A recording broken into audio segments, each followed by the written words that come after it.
मेहमान, कदरदान, साहिबान, बच्चे, बूढ़े और जवान, सबने यहाँ मिलकर ध्यान, आजादी का जुनून चढ़ा है फरमान।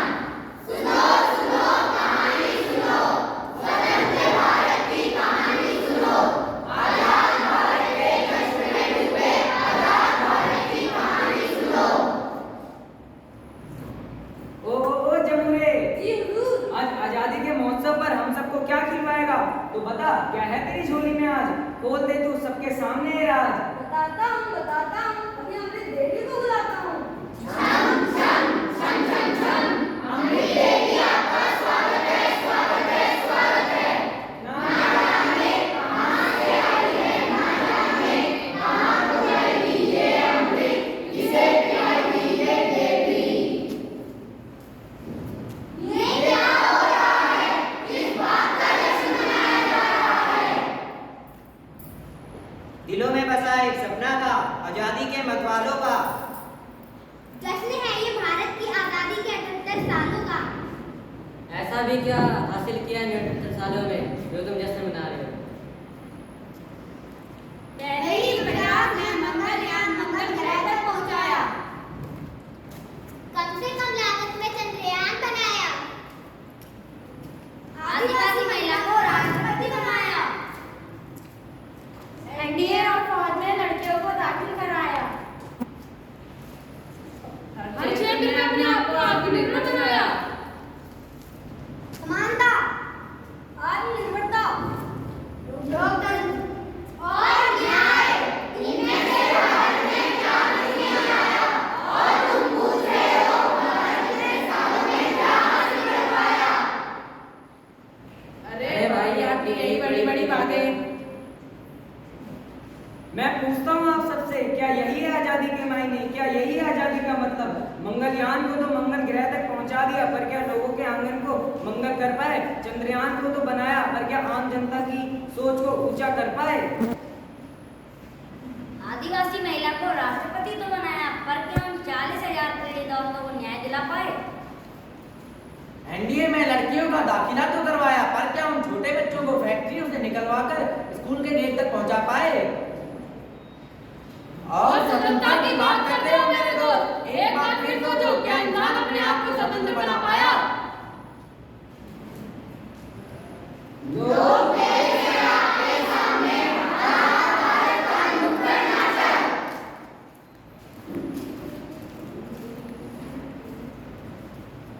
ताजा फूल, घर आंगन महका है फूल। अरे साहब, फूल ले लो। नहीं चाहिए। अरे साहब, ले लो, बगीचे से तोड़ के लेके आया हूँ। एक बार मना किया ना, समझ में नहीं आता तुझे?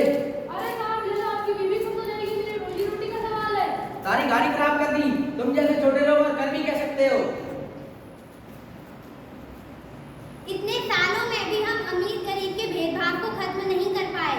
अमीर और भी अमीर होता जा रहा है और गरीब और भी गरीब होता जा रहा है। मैं पूछती हूँ आप सबसे, क्या यही है आजादी? कोरोना काल में यही अमीर लोग गरीब लोगों के साथ सेल्फी लेकर सोशल मीडिया पर डाल देते थे, क्या यही है आजादी? तो आइए आपको ले चलते हैं एक नई पीढ़ी की ओर, जो तेजी से बढ़ती जा रही है मोबाइल और सोशल मीडिया की ओर। जो युवक पहले खेलता था मैदान में, आज वह लगा रहता है पबजी और इंस्टाग्राम में। स्मार्टफोन बन गया है सिर पे इतना खास, अगर फोन है हाथ में तो हम होते हैं ठीक ठाक। बेटा, ओ बेटा, सुनो, मुझे भूख लग रही है, जरा खाना ले आओ। अरे छोड़ ना, खाना कोई और दे देगा, चलो हम सेल्फी लेते हैं। ये आजकल के बच्चे भी ना मोबाइल के आगे ऐसे सेल्फी लेते हैं जैसे इनके मुंह को लकवा मार गया हो। बेटा, ओ बेटा, तुम तो सुनो।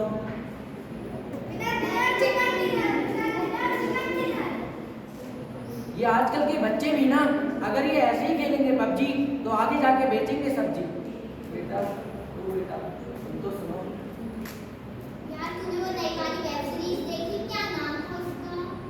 ना जाने ये आजकल के बच्चे किस वेब सीरीज की बात करते हैं। हमारे जमाने में तो सांप सीढ़ी हुआ करती थी। बेटा, ओ बेटा, तुम तो सुनो। अरे दादाजी, आप जाओ। तो देखा आप लोगों ने क्या हो गया है आजकल की पीढ़ी को? मोबाइल फोन के आगे किसी की बात तक नहीं सुनते हैं। कहाँ गए इनके संस्कार?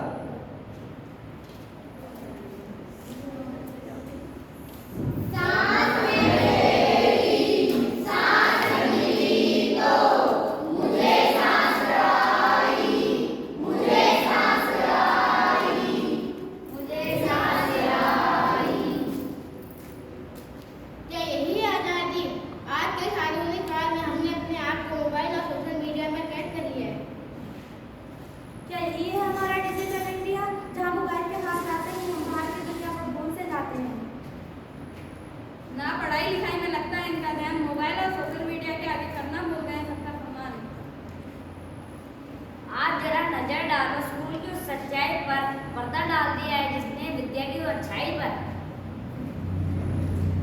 हंसी मजाक के नाम पर होता है अत्याचार और हम कहते हैं इतनी सी तो बात है, इतनी सी तो बात है।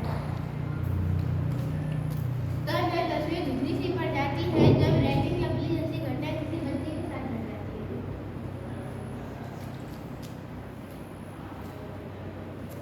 अरे भाई क्यों उदास है? अरे कुछ नहीं यार, बहुत सारे मुसीबतें हैं। क्या यार तुम्हें पढ़ाई में है? ये ले, ये पी और मजे ले भाई। नहीं यार, बहुत हानिकारक, मैं नहीं करता, तू भी मत कर। रहने दे, ये छोटा बच्चा है, दूध है दूध। चुप रहो तुम सब लोग, मेरे को परेशान मत करो। देखो इन लोगों को क्या यह है आजादी, बच्चों को आज भी रैगिंग और बुली किया जा रहा है। भारत अंग्रेजों की कैद से तो आजाद हो गया, पर पता नहीं ऐसे लोग की कैद से कब आजाद होगा। रामचंद्र कह गए सियासत ऐसा कलयुग आएगा, धर्म भी होगा, कर्म भी होगा, रिश्तों का अमान भी होगा। बात बात पे माता पिता को बेटा हाथ दिखाएगा, रामचंद्र कह गए सियासत ऐसा कलयुग आएगा।